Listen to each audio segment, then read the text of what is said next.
1 year ago, it was about 134. It went as low as, in fact, it went as low as 105 or so. And it's 120.56 now.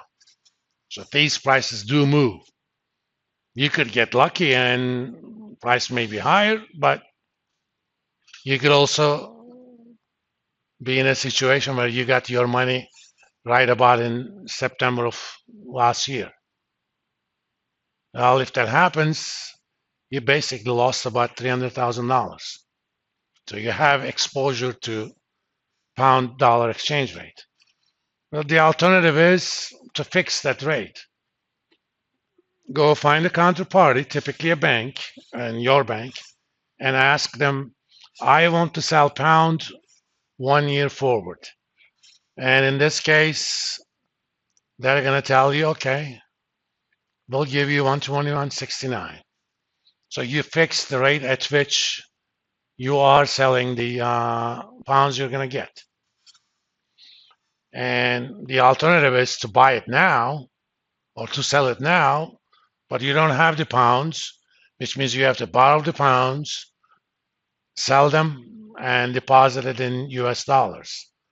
Well, that's called poor man's forward or the money market hedge.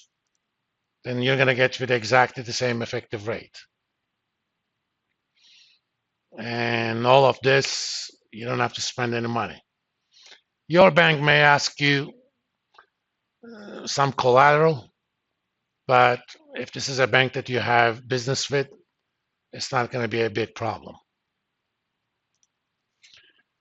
Now, nice thing about forward contracts, they are entirely customizable.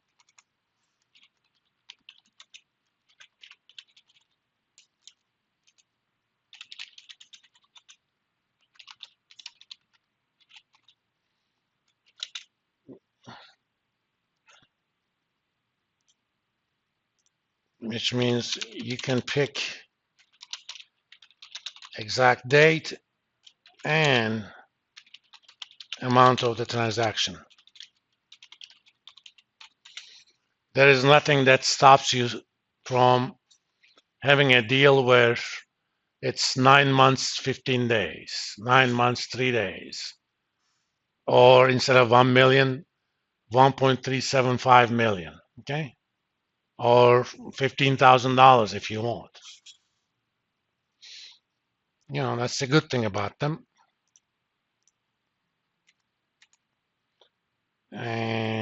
But they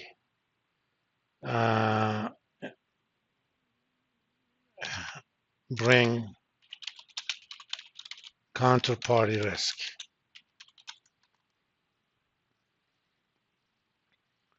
If you're doing this for hedging purposes, you are going to have £1 million 1 year from now, and you entered this deal with a small bank, and 1 year from now, that bank said, I'm not honoring this deal because they're losing money. You know, if you sold it at 121.69, they bought it at 121.69. If the market at that time is 1, they bought it too expensive, right? Then they're going to say, okay, we're not honoring this deal. Then you're going to have to sell your pounds at 1 instead of 121.69. And we have seen the example of this in some of the less developed markets. If you're doing a deal with, I don't know, JP Morgan, the chances of counterparty risk actually being realized is extremely low. But if you're doing this with your local credit union, who knows? They may or may not be there.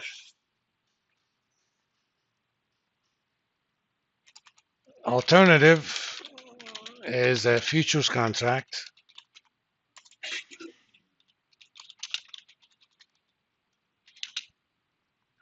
These are forwards traded at an organized exchange.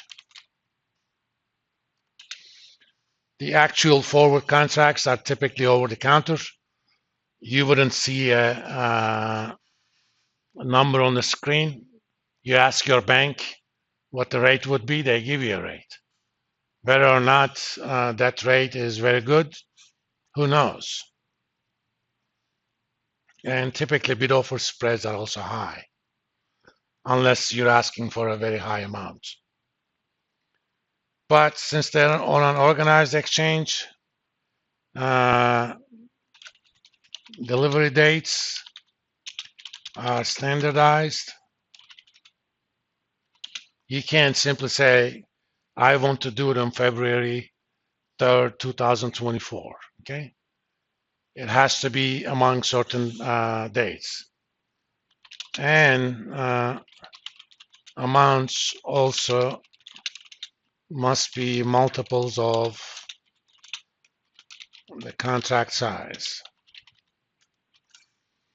You can't say, I want to do a 50,000 euro deal.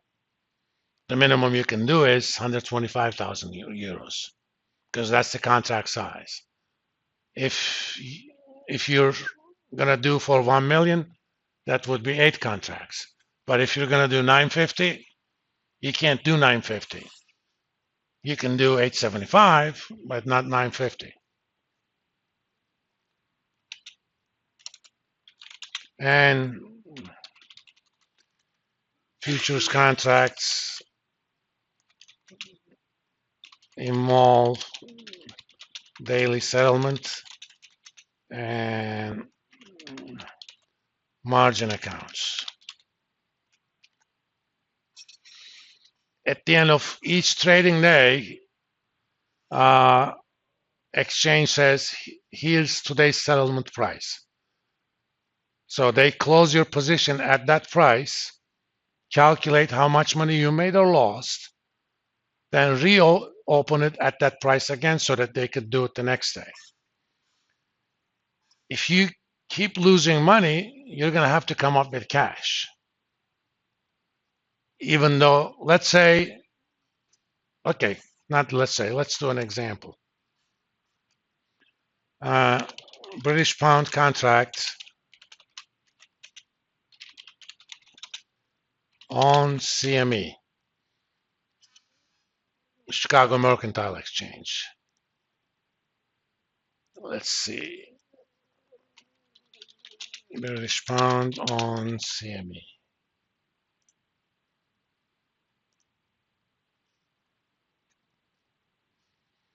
Come on. It's a lot easier to get to this page by doing Google instead of navigating through the CME website. Let's look at the specs, short for specifications. Oh, they actually, oh, British pound, yeah. Euro is 125. Contract size for British pound is 62.5. This is from the old days. In the old days, contract size for Deutschmark was 125,000 Deutschmarks. And those days, 1 pound was roughly equal to about 2 Deutschmarks. So they kind of did it a half. That means trades are multiples of that. And codes. Oh, specs, I'm sorry.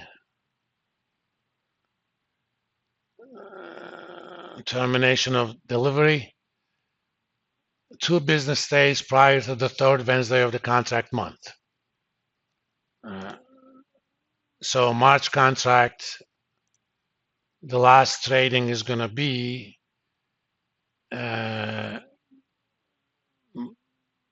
let me see, what is it? 1, 2, 3rd Wednesday. So Monday the 13th, assuming that's not a holiday, bank holiday somewhere. That's why it says 2 business days. Actual physical delivery in exchange rate markets, physical, even the spot trades, the actual clearing happens 2 business days after, T+2. So it's going to be on March 15th. But in terms of spot price, it's as if it's on March 13th, since even the spot is technically 2 days forward. All right. Let's also look at the volume and open interest. Volume is number of contracts that are traded that day, and open interest, positions that are still open. Okay. And today's volume for the March contract is about 95,000 contracts. Open interest is 213,000. As you can see, there isn't much volume or open interest on others, especially in foreign exchange products. The near contract trades the most. Typically about a week before the expiration of the near contract, most of the volume goes to the next one. So March 13th is the last day of trading for the March contract, right? On about March 6 or so, 6, 7, trading kind of will roll into the April contract. And we're going to talk about how to actually manage an exposure, long-term exposure, using effectively the near month contract, because there's not much trading going on in April or anything like that. So let's do an example.